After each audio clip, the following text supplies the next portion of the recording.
사람에게 지친 마음이 잠시 내려앉아 쉬어가는 쉼의 채널입니다. 좋은 게 좋은 거다. 먼저 양보하며 살아라. 평생 귀에 못이 박히도록 들으며 살았습니다. 남한테 싫은 소리 못하고 부탁을 받으면 오죽하면 나한테 이야기하겠어? 하며 다 들어줬습니다. 그런데 시간이 지나면 한 가지 패턴이 생깁니다. 거절 못하는 사람이 모든 일을 떠안게 됩니다. 그리고 어느 순간부터 저 사람은 웬만하면 다 받아준다. 저 사람은 거절을 못한다. 그렇게 우리는 존중받는 사람이 아니라 부탁하기 편한 사람이 되어버립니다. 왜 이런 일이 생길까요? 사실 우리는 무심코 하는 몇 마디 말로 나를 만만하게 대해도 된다는 신호를 보내고 있기 때문입니다. 오늘 영상에서는 비위를 맞추지 않아도 존중받는 말과 태도가 무엇인지 알려드립니다. 누구를 만나든 내 입에서 절대로 나와서는 안 되는 말 3가지와 상대의 마음을 얻으면서도 나를 만만하게 보지 못하게 만드는 말 3가지를 알려드리겠습니다. 구독, 좋아요 눌러주세요. 사람으로 다친 마음 쉬게 해드리겠습니다. 오늘부터 바꿔보고 싶은 말 1가지를 댓글로 적어보세요. 적는 순간부터 바뀌기 시작합니다. 첫 번째, 동정은 받아도 존중은 못 받는 말. 독거노인 지원센터에서 만난 박정숙님 이야기입니다. 박정숙님은 올해 78이십니다. 평생 억척스럽게 사셨습니다. 남편은 일찍 돌아가셨고 혼자서 삭바느질로 자식 셋을 키우셨습니다. 정말 대단하신 분입니다. 그런데 문제가 하나 있습니다. 사람을 만나면 항상 자기 고생담을 늘어놓으신다는 겁니다. 복지사가 오늘 기분이 어떠세요? 하고 물으면 기분이고 뭐고, 내가 평생 얼마나 고생했는데, 새벽 4시에 일어나서 남의 집 빨래를 했어. 겨울에도 찬물에 손이 터지도록. 이렇게 시작됩니다. 이웃 할머니가 오늘 날씨 좋네요 하면 좋긴 뭐가 좋아? 나는 예전에 이런 날에도 밭에 나가서 일했어. 폭염에도 한밤중까지 일하고. 이런 식입니다. 처음에는 사람들이 참 고생하셨네요 하며 동정했습니다. 그런데 몇 번 반복되니 피하기 시작했습니다. 박정숙님을 보면 사람들이 슬쩍 자리를 피합니다. 복지사도 업무적인 말만 하고 빨리 마무리하려 합니다. 왜 그럴까요?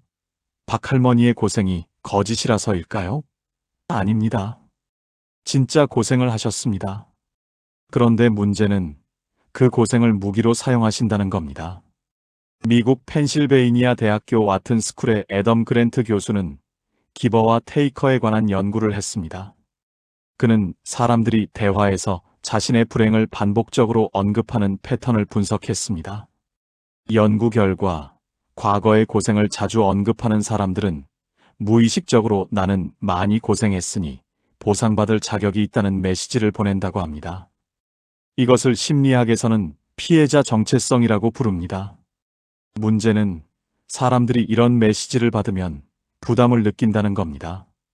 저 사람은 나한테 뭔가를 요구할 거야.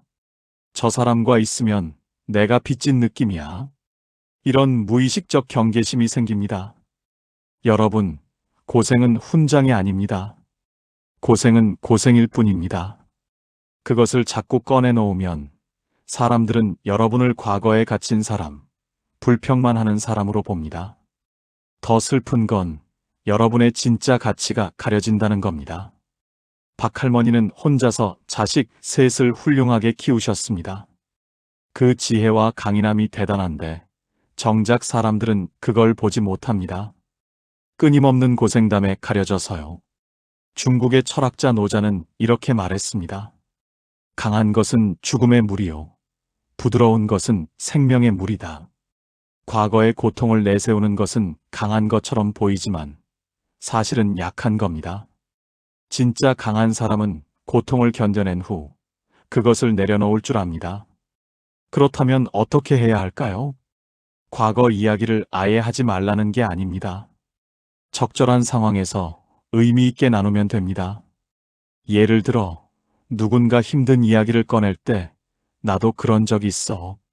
그때는 이렇게 극복했지 하며 위로와 조언을 주는 겁니다. 하지만 일상적인 대화에서, 인사치레에서, 날씨 이야기에서까지 고생담을 꺼내는 건 독이 됩니다. 복지사가 오늘 기분이 어떠세요? 하면 괜찮아요. 오늘 날씨가 좋아서 산책했어요. 이렇게 현재를 말하십시오. 이웃이 오늘 날씨 좋네요 하면 그러게요. 이런 날은 마음까지 가벼워지네요. 이렇게 지금 이 순간을 나누십시오. 여러분의 과거는 존중받아 마땅합니다. 하지만 그것을 방패로 삼지 마십시오. 과거에서 벗어나 지금을 사십시오. 그것이 여러분을 진정으로 존중받게 만듭니다.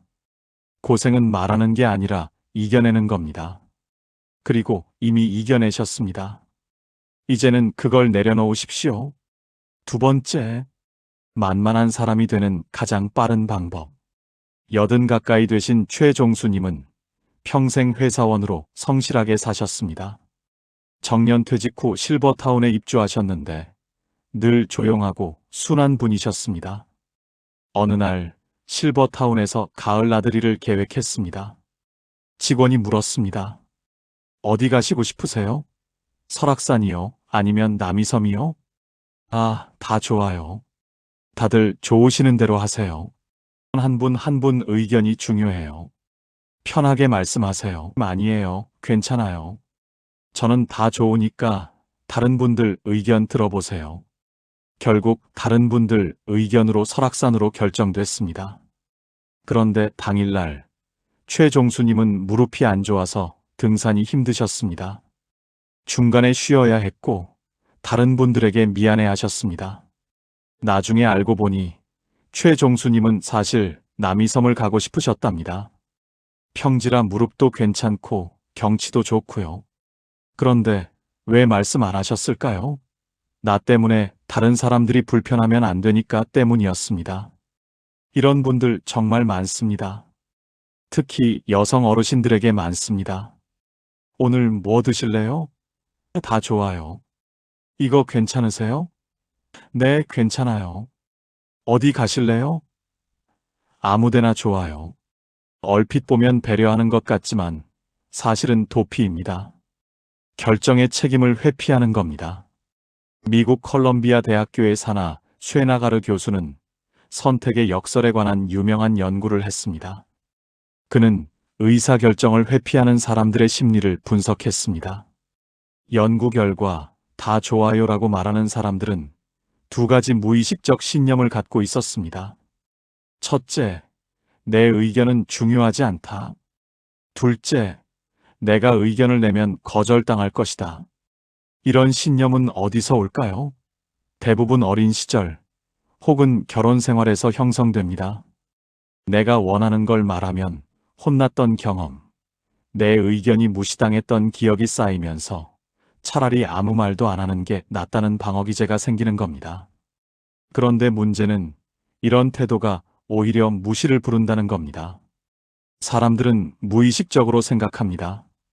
저 사람은 자기 의견이 없구나. 그럼 우리 편한 대로 하자. 더 슬픈 건 결국 누구도 만족하지 못한다는 겁니다. 여러분은 원하는 걸 못해서 불만이고 상대방은 여러분이 진짜 원하는 게 뭔지 몰라서 불안합니다. 프랑스의 실존주의 철학자 시몬 드 보부아르는 이렇게 말했습니다. 자기 자신이 되는 것만큼 고통스러운 일은 없다. 하지만 그보다 더 중요한 일도 없다. 맞습니다. 내 의견을 말하는 게 두렵습니다. 거절당할까봐, 미움받을까봐, 이기적으로 보일까봐 무섭습니다. 하지만 그걸 피하면 여러분은 투명인간이 됩니다. 그렇다면 어떻게 말해야 할까요? 저는 남이섬이 좋을 것 같아요. 무릎이 안 좋아서 평지가 편하거든요. 하지만 다른 분들 의견도 들어보고 결정하죠. 이렇게 말하면 됩니다. 내 의견을 분명히 말하되 강요하지 않는 겁니다. 내 사정을 설명하되 배려도 함께 보여주는 겁니다. 오늘은 생선이 먹고 싶은데 당신은 어때? 이렇게 물어봐도 됩니다.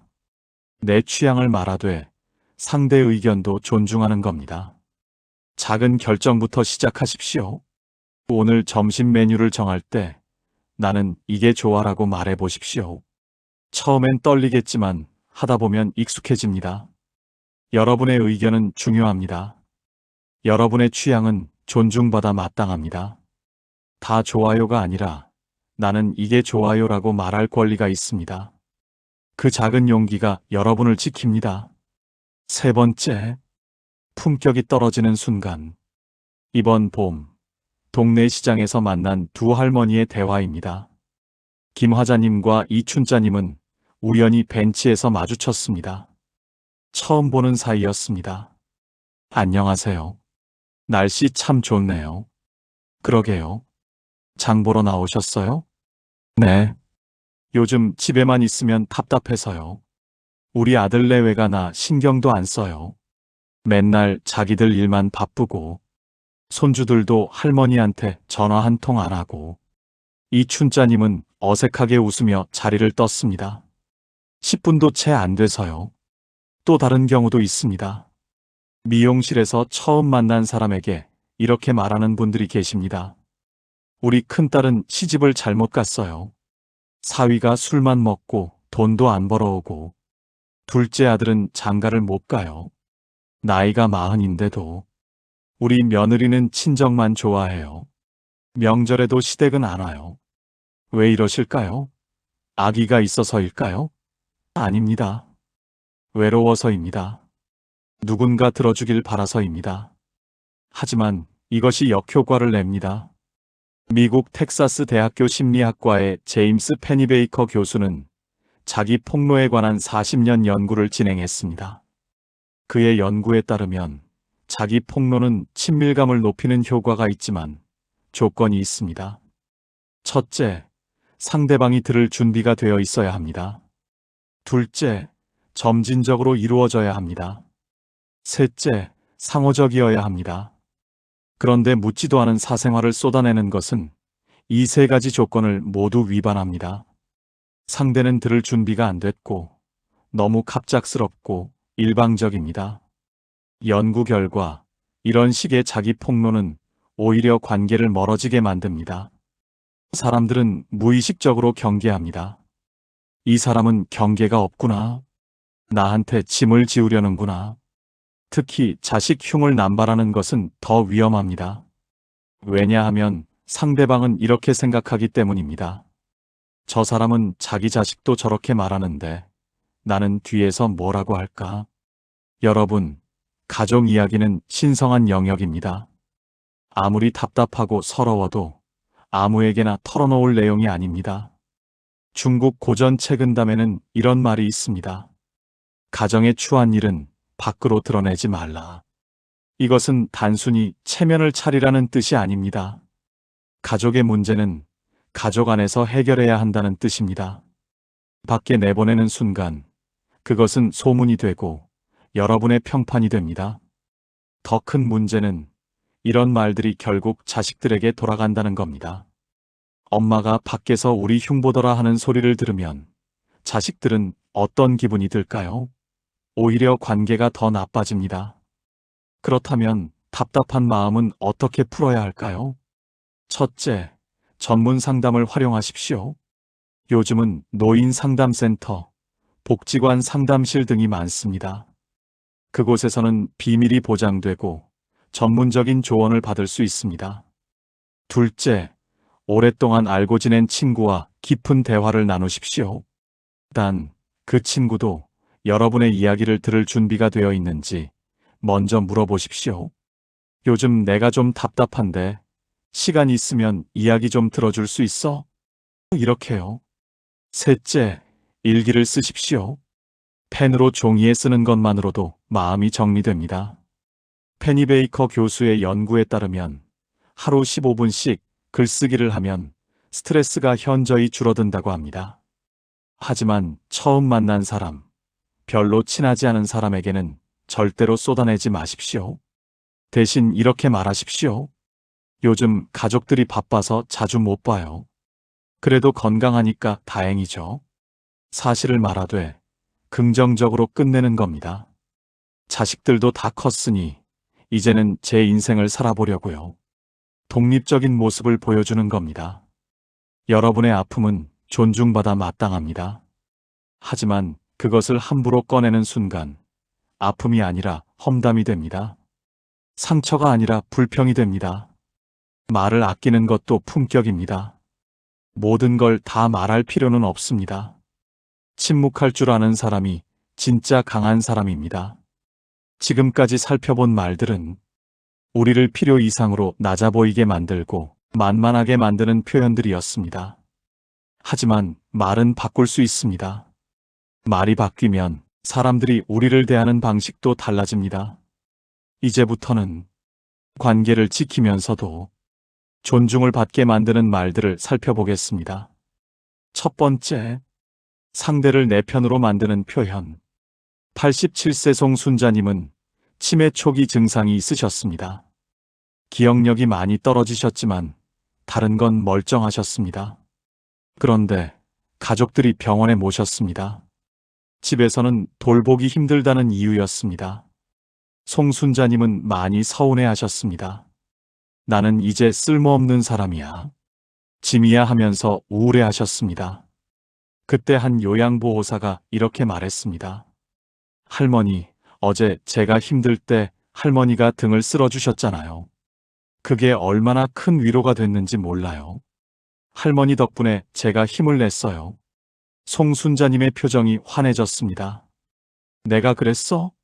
내가 도움이 됐어? 그날 이후 송순자님은 달라지셨습니다. 다른 어르신들을 챙기기 시작하셨습니다.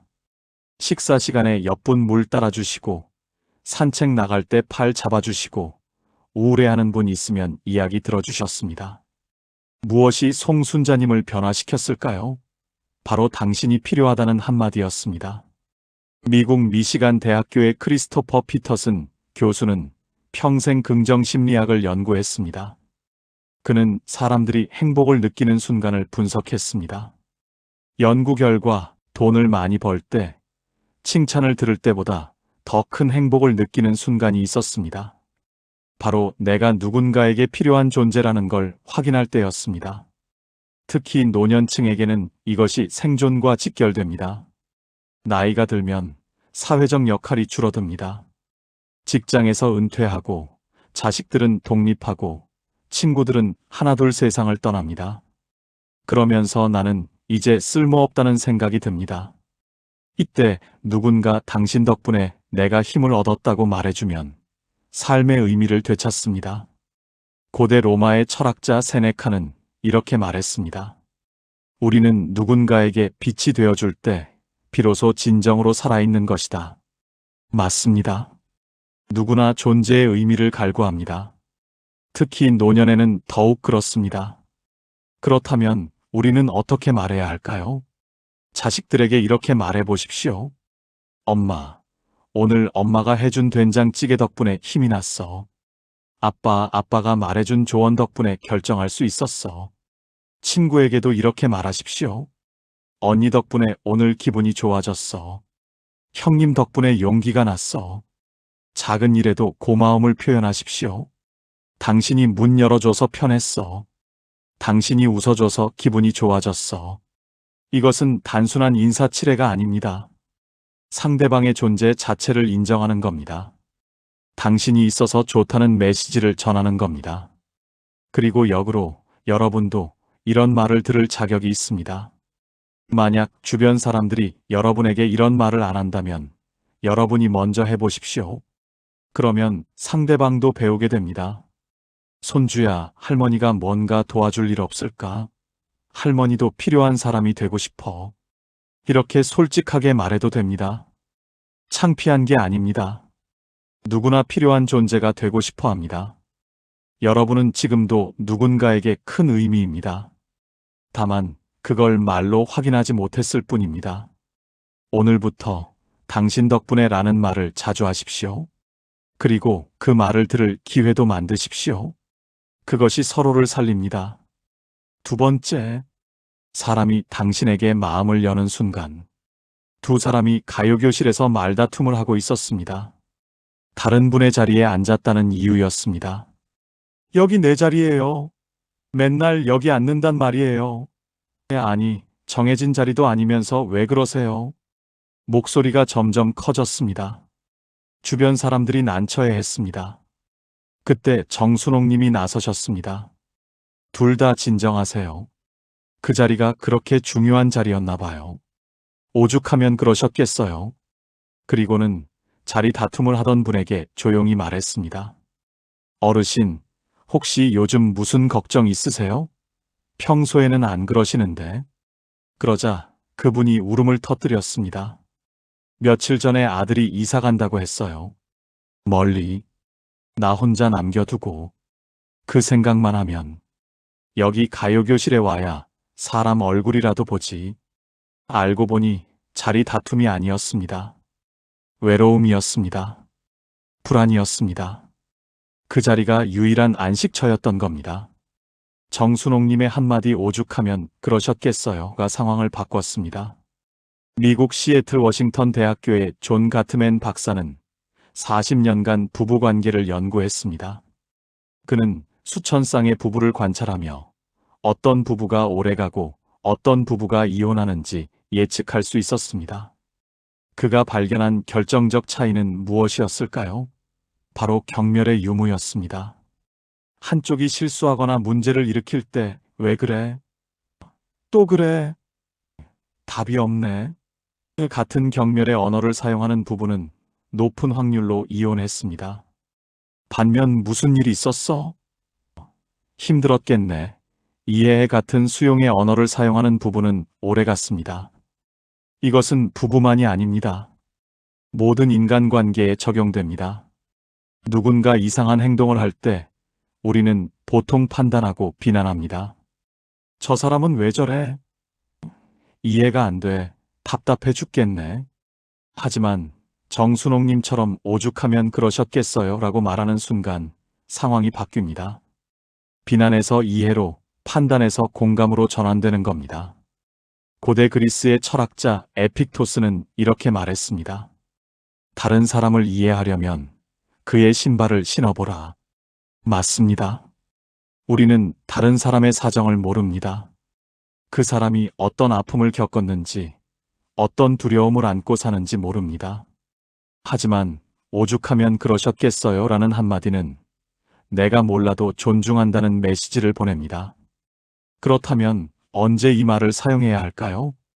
자식이 연락을 안 할 때 바쁘긴 바쁜가 보다. 오죽하면 연락도 못 하겠어. 며느리가 명절에 안 올 때 친정도 가야지. 오죽하면 그러겠어. 친구가 약속을 어겼을 때 무슨 일이 있었나 봐. 오죽하면 약속을 못 지키겠어.